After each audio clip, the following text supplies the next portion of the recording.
You're listening to ReachMD.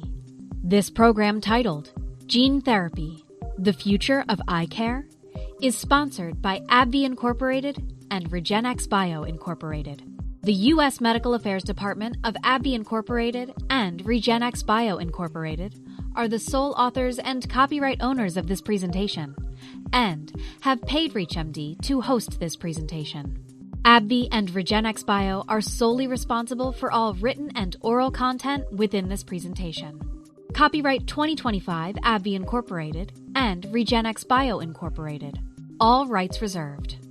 Doctors Courtney Crawford and Raj Maturi have received compensation from the U.S. Medical Affairs Department of AbbVie Incorporated and REGENXBio Incorporated to prepare and present the following information, and are speaking on behalf of AbbVie and REGENXBio.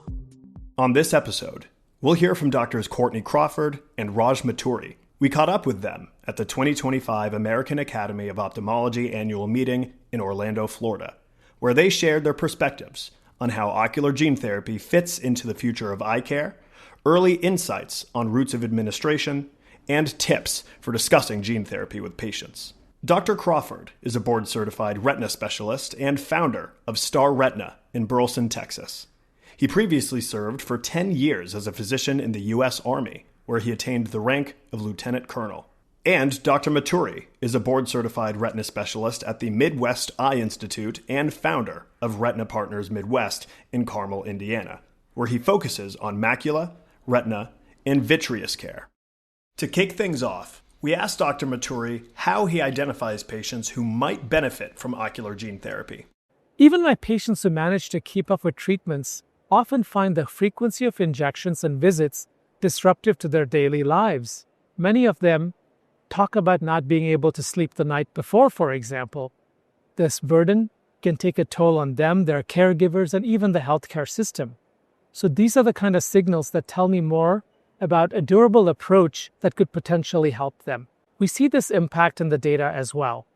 As highlighted in Weng's 2023 review, a large U.S. study of 50,000 eyes with neovascular AMD, they found that over a third of the patients received fewer injections than the 8 to 12 per year regimen used in pivotal trials associated with optimal vision outcomes. Another study cited in the same review showed that by year 7, 90% of patients had discontinued treatments.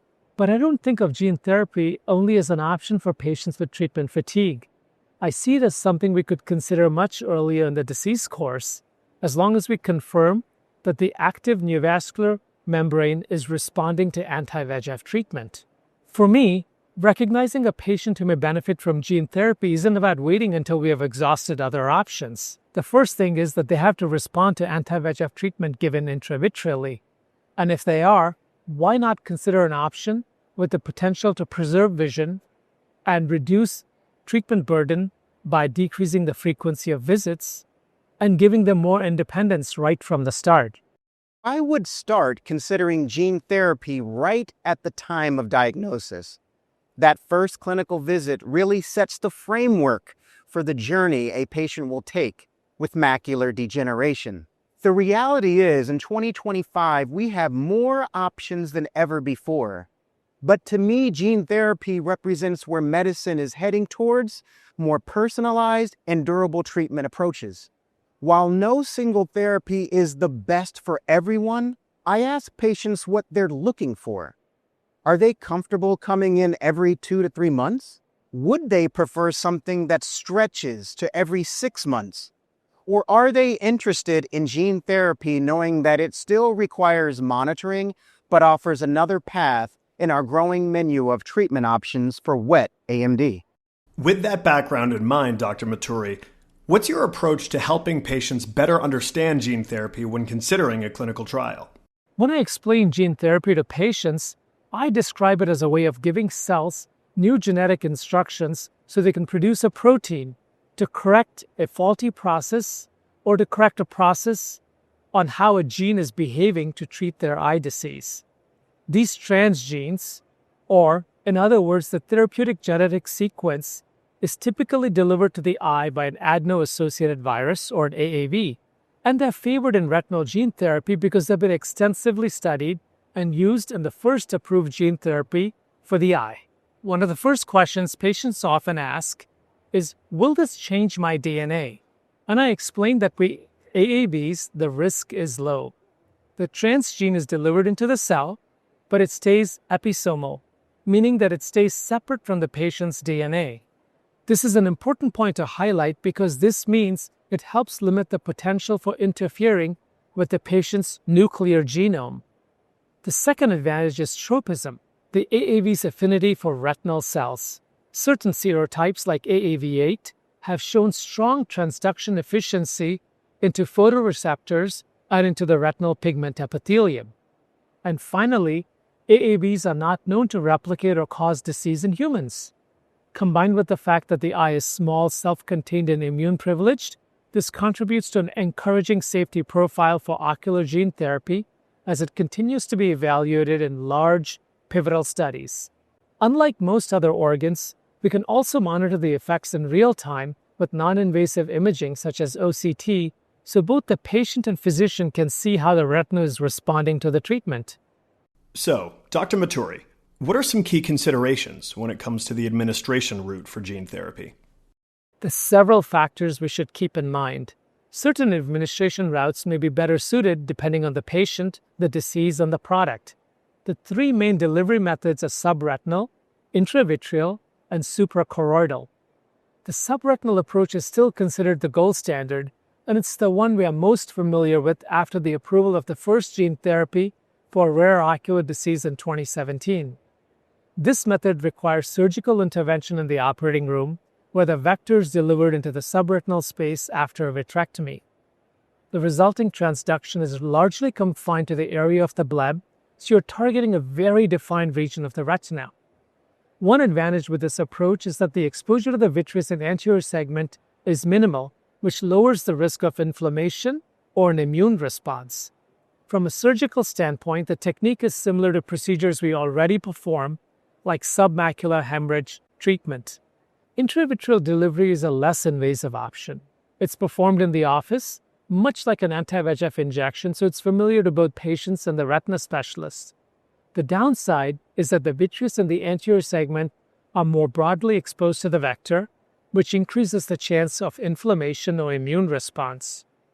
That said, its accessibility and ease of administration make it an attractive option for some common retinal diseases. The third and the more recently established option is suprachoroidal delivery, which is already used in a commercially approved non-gene therapy product. The injection is also performed in the office and given anteriorly, similar to an intravitreal injection, but then it diffuses posteriorly towards the retina. Again, the advantage here is that the vector stays compartmentalized towards the back of the eye, limiting exposure to the vitreous and anterior segment. I do tell patients that compared to an intravitreal injection, this method can cause more discomfort and a sense of pressure during the procedure itself.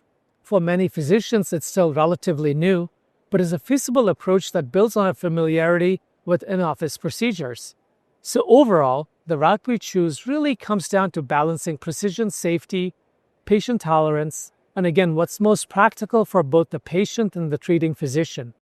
Dr. Crawford, how do you evaluate whether a patient is a surgical candidate for a subretinal gene therapy trial?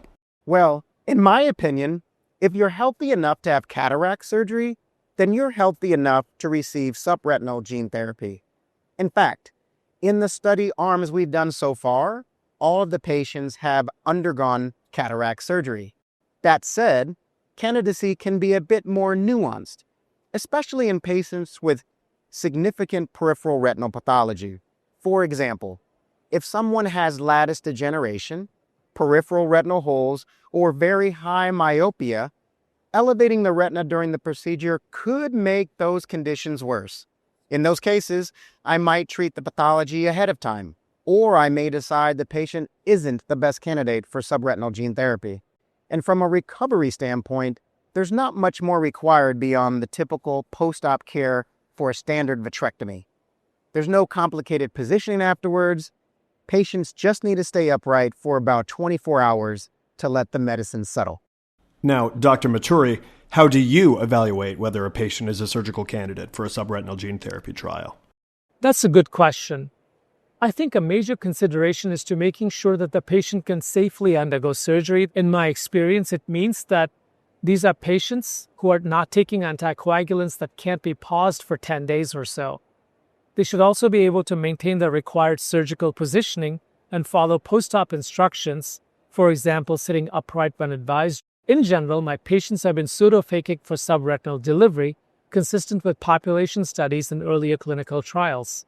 And finally, we also want the patient to have healthy conjunctiva without any evidence of infection to lower the risk of complications with surgery. Dr. Maturi, how do you walk patients through the subretinal delivery process? The way I usually explain it to them is that we make 3 tiny incisions in the eye, and that these incisions are thinner than pencil lead. These incisions allow us to perform a vitrectomy, which is removal of the gel in the back of the eye. By the time most patients are over the age of 50, this gel is already mostly broken down, so removing it can actually help reduce or even eliminate floaters that they already have. Once removal of this gel is done, we create a very small opening in the retina called a retinotomy, and then place the treatment underneath the retina. When we inject this treatment, it creates a small pocket called a bleb. The body absorbs that bleb over time, and that is how the drug is released into the localized tissue. Now I tell patients that some changes in retinal cells can occur after treatment, which may affect the visual function in those cells. But I reassure them that we have learned to minimize the risk of complications by adjusting where we deliver the treatment to help protect central vision.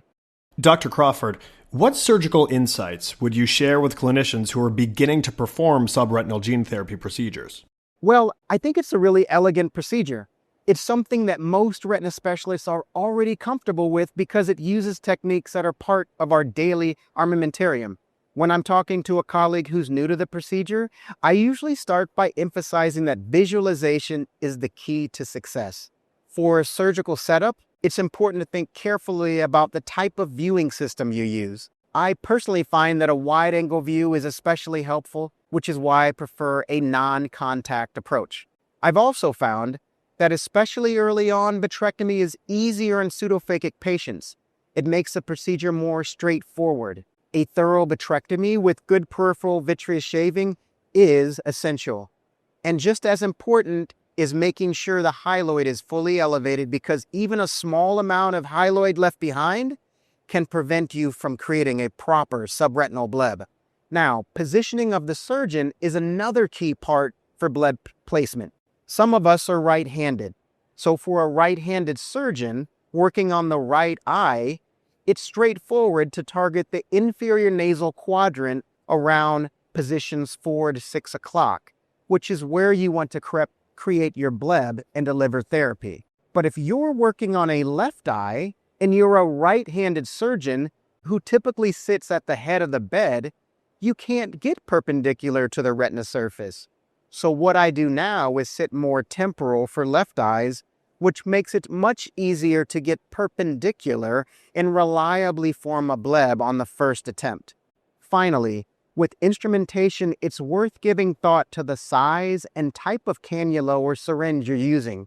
Different options are available, and it's important to choose a setup that lets you work both safely and comfortably.